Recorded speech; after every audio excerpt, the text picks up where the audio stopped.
Pito sa mga inisyohan ng arrest warrant ng Sandigan Bayan kaugnay sa isyu ng flood control ang hawak ng mga otoridad.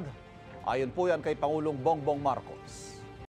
Pito na po sa mga individual na may warrant of arrest sa Sandigan Bayan kaugnay sa mga flood control anomalya ang nasa kustodya na ng ating mga otoridad.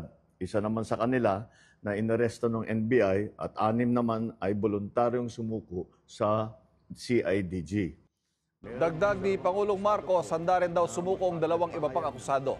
At large ang 7 iba pa. Kabilang po si dating Congressman Zaldico. Una nang naaresto kahapon namang isa sa mga akusado na si DPWH Mimaropa Engineer Dennis Abagon. Panawagan ng Pangulo sa mga tinutugis pa. Sumuko na para sagutin ang mga alegasyon laban sa kanila.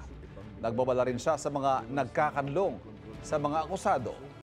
Sa lahat ng natitirang akusado, ang aking payo sa inyo ay sumuko na kayo. Huwag nyo nang antayin na habul-habulin pa kayo.